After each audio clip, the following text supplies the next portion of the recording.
Alrighty guys, it's here. Okay, she had it dropped off here. Little side job I'm gonna do. A customer I met at Walmart.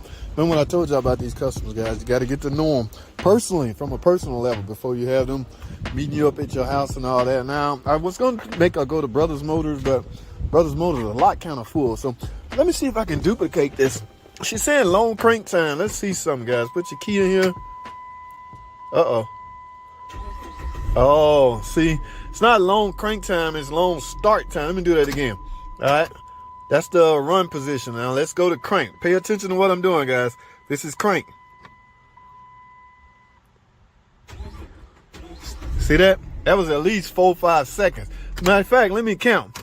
Run.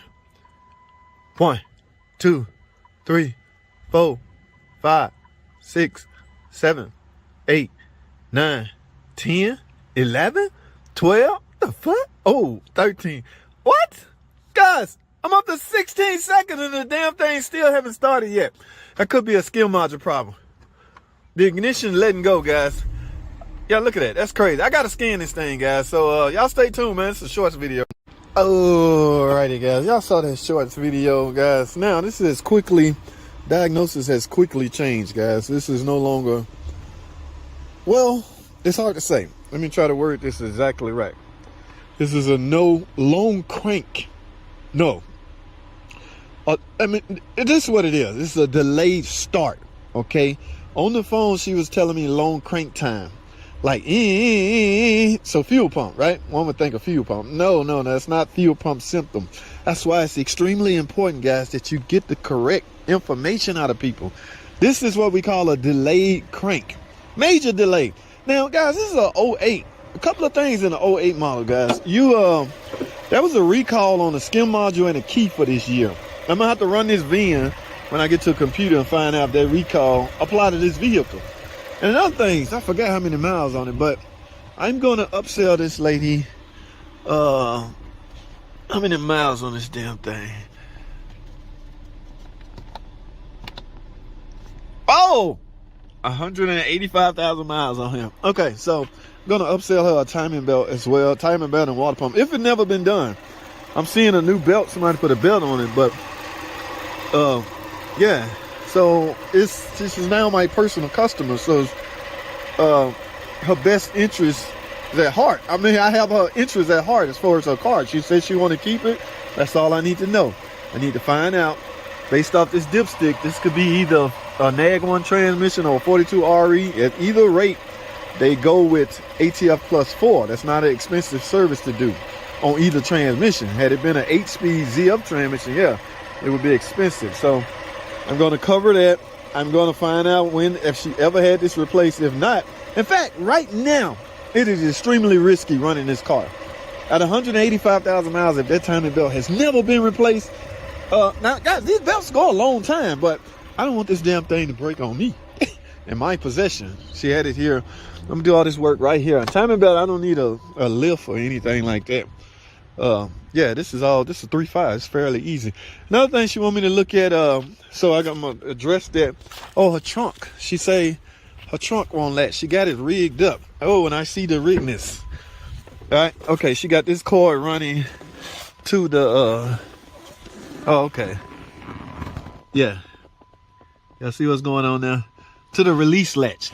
So if you pull this, it'll release. All right, and it's electronic trunk. So y'all know, y'all saw that video I made a while back fixing this. It turned out to be an open circuit. I don't know if that's the problem with this, but I gotta check that. What else she named now? So my thinking has quickly changed from fuel pump.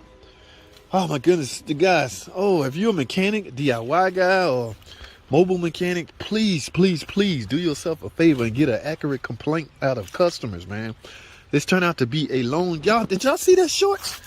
Let me see if I can get it to do it again. This is not a long crank. This is a freaking delayed crank, okay? There's a difference between a no crank and a no start. This is neither. That's run position right there. This is crank. Ready? Go. So you started right up then. Go. Yeah, 1 or 2 seconds. But on that shorts video, look at that. I'm in the crank position. That was at least 5 seconds. Now, like I say, man, I'm familiar with the history on this car. That run start relay, but she said somebody went in here. A lot of the stuff you find on the internet, one of her little mobile friend mechanics, the run start relay could be acting up. So I think he moved one from over here to over there, and he still got the problem. So it could even be a TIPM issue. That's why it's important to diagnose it. Okay, I'm gonna have to go, guys. The key and the skill module is just that, a module, which means you need a scan tool to diagnose it.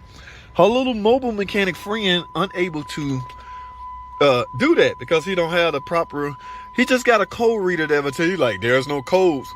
What do you mean there's no code? How you know? The code reader only gonna read the P codes and emission codes. It's not gonna read this. This in here is a module. This is a skill module, RKE module. All this stuff is, see, the locks work. Let me see something. Run, let's run. Crank, y'all ready? 1, 2, 3. Look at that, that was about 5 seconds. So, I mean, that could end up being something simple, I hope. But I need to check before I do anything. That recall was for, you get 2 keys and a whole new skill module. And it applied to this year model. All right. And it was for that reason. If I'm not mistaken. Yeah, no crank and at all. No crank. So I got to run there and check that. But she's down for the, I spoke about the timing belt issue. Have you ever had it done? She can't recall. And guys, it's not one of those setup where you can simply remove the cover and get a visual of the timing belt. All right, it takes a lot to get this cover off. All right, man, I ain't game to. If I pull that cover off, I'm pulling it off for a reason, to do some work. Yeah, to replace things. Okay, so yeah, these are, oh my goodness, man, this is 3.5 V6. Okay, yes, it's you know, it's not cam and block design. However, oh, these things here, man, they gave Chrysler, they did good for their time. And as with anything, guys, emissions standards will destroy a good engine like never before. The cam and block 3.3 and 3.8 engine that was used in the minivans, they had to go bye-bye because they couldn't keep up with emissions. All right, so yeah, PCM. That problem can go either way, as from a skim or a TIPM.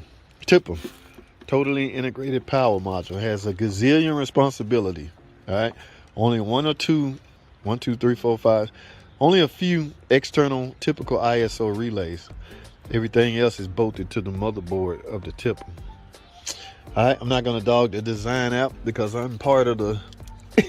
yeah, I'll let y'all do that. But anyway, so I got my hands cut out for this weekend. Today's Sunday. All right. I got a lot of video editing to do, so I'm gonna do just that. Now remember, man, my live stream is on Sunday evening at 8 o'clock. So y'all, if y'all ain't doing that, make sure you tune in. So I'm gonna wrap this video up. I see and know what I need to do, so I checked the brakes. At least I took a peek at them. Okay.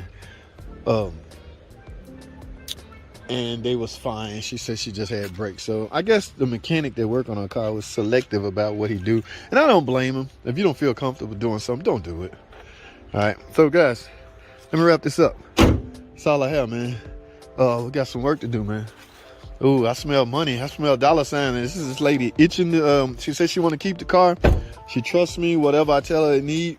I'm not going to scam my personal customer. What the hell? So I'm going to tell you what it need to keep it going. It's up to you to decide whether you want to do it or not.